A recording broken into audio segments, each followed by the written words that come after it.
Hello, Gemini. Welcome in or welcome back to Go with the Flow Tarot. Your overall general energy for this reading is the Five of Swords. The song I have assigned to this card is You Can't Always Get What You Want by the Rolling Stones. Five of Swords, you might be going through some kind of conflict. It can sometimes be learning how to win. More often than not, it's learning how to lose and or when to walk away. I do have a couple of announcements before we get into the cards that I am pulling. I'm very excited. Oh, sorry, hold on. I am very excited to announce that I am now offering personal readings. You can find them at gowiththeflowtarot.com. I also really randomly started a blog on that website somehow. So if you want to read a quick nightly ramble from me, you can find that there as well. And I picked up a magic 8-ball. So just for fun, we're going to start closing out the readings. You can ask the 8-ball a question and we'll see what it has to say. Now, back to your reading. In your recent past energies, you have the King of Pentacles, which is really good.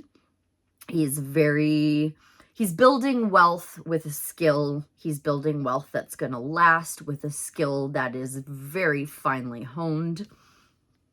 Six of Pentacles in your present energies is you finding balance, learning where to give your energy to and where not to give your energy to. And it's probably being learned through that Five of Swords if it hasn't been learned already. I think where I found our sticky spot today, Gemini, is the Ace of Swords in reverse in your upcoming energies. If you're new to the channel, I try to seek out the sticky spots of the readings so that I can give you the personal development tools I've gained along the way on my life path to get you unstuck from those spots. So I'm not concerned about the King of Pentacles. I'm not concerned about the Six of Pentacles. I won't even say that I'm concerned about the Ace of Swords. It's just that with it in reverse, like the Ace of Swords is finding perfect balance. It's trimming the fat. It's sometimes new beginnings. With it being in reverse, I feel like there's something that needs to be learned there. So, may I please know more about that Ace of Swords in reverse for Gemini and their upcoming energies? What do I... Thank you. You've pulled the Strength card. So, what this is telling me right away is that you have some inner dialogue that is kind of a blockage. It is blocking you from either acknowledging the truth of a situation or possibly even seeing it just because you're so clouded with your consciousness. Strength being all about our lower vibrational energy, our lower nature, our lower consciousness. So it's, negative self-talk. It's not trusting yourself. It's not believing in yourself. Strength card is working through those thoughts and learning how to tame them like a beast, learning how to quiet those animalistic parts of our mind. So that's good. I feel better about it now. What else do we need to know? Strength card, Ace of Swords reverse for Gemini's upcoming energies. Thank you. We have the Star reversed. So you have a blockage, Gemini, with regards to following your guiding light, following your true north, following what really drives you, what you're really passionate about. The Star is what comes after the Tower. The Star is what you wish for once you recognize that anything that wasn't built on a stable foundation has fallen away. It's like, okay, well, now let's put our focus onto what we know will be a stable foundation. And you're not doing that. Why isn't Gemini? Thank you. So, out with the old, in with the new. I was asking, why isn't Gemini following their true north, their guiding light? Why aren't they taming that nature of the beast, their consciousness? Ace of Wands out with the old, in with the new. You're still attached to something that you shouldn't. I don't want to say shouldn't be attached to. Hold on, let me rephrase.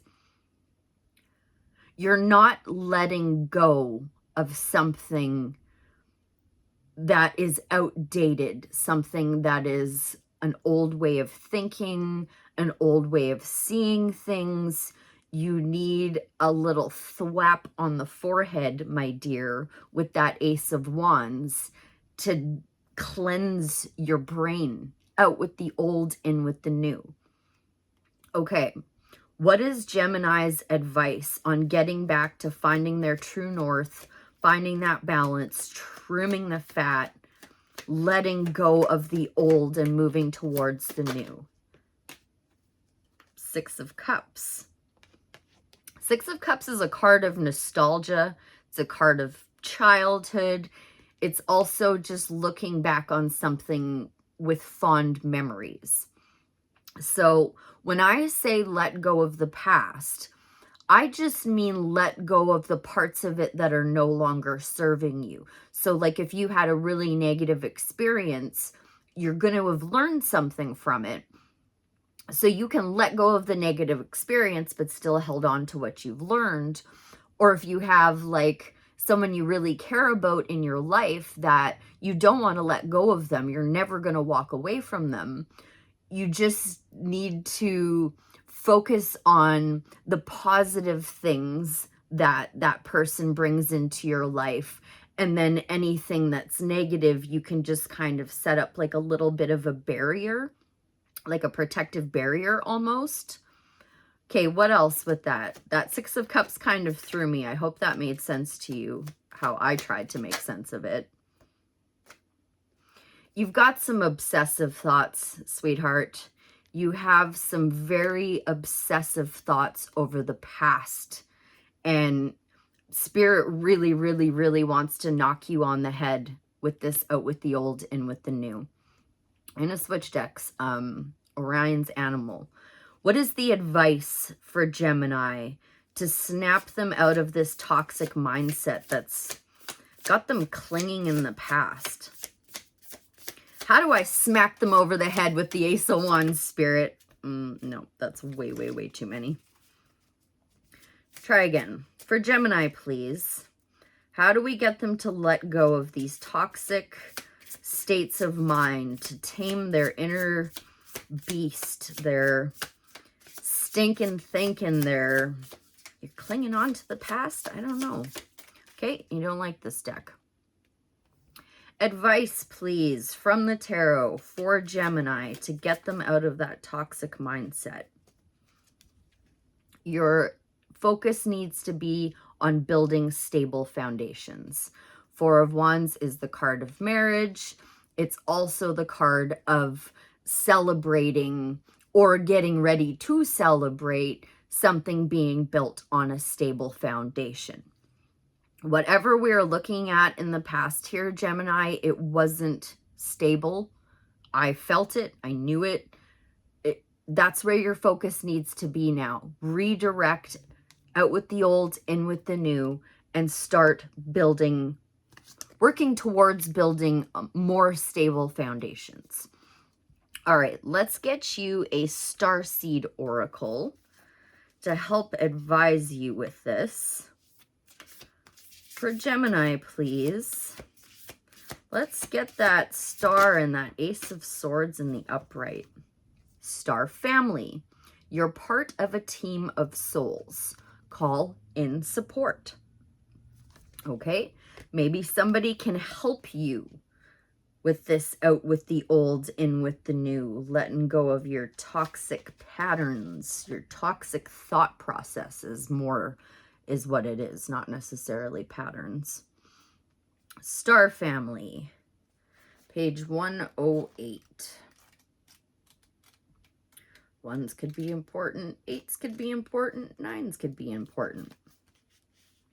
At some stage, we're each part, Sorry, try that again. At some stage, we were each a part of a soul cluster, a gathering of souls who broke away from one another to experience themselves individually. Those who are part of your soul cluster are part of your star family. Your star family are those souls who are cut from a similar cosmic cloth. You haven't just experienced lifetimes together. Your souls were once actually one. See, and like, I always think too, like that past, Six of Cups can also be like a past life connection. And whenever I hesitate to bring that forward, it ends up being what I should have said. So I apologize for not mentioning that. It's very common for star family members to incarnate at similar times, to work with anchoring a similar frequency of light, and to cross paths with each other. You know that someone is part of your star family when you feel like you know and remember them from the moment you meet. They feel instantly familiar and comfortable. Time both passes quickly and stretches when you're with them. You feel more yourself with them than with anyone else. It can sometimes feel like looking in the mirror, because in a way, you are. Often you'll go out of your way to help those in your star family, instinctively knowing it's part of your path. When a star family member dies, you feel it very deeply, regardless of how long you knew them. A certain soul mourning or soul breaking occurs. Think about people in your life. Who do you feel is part of your star family? If this card comes up in a spread, it's likely that you've met someone who's a part of your star family, or you're about to. Starseed Soul Inquiry. Who do you think is from the same star family as you? How can you call upon them for support? That was a little bit of a messy reading, Gemini. I apologize. I hope that you were able to take something away from that. Let's go ahead and ask the 8-ball a question now and see what it has to say. Outlook, not so good. Really hard to show on camera. Outlook, not so good. Okay, Gemini, I hope that was helpful. I thank you ever so much for being here, and I'll see you again real soon. Bye for now.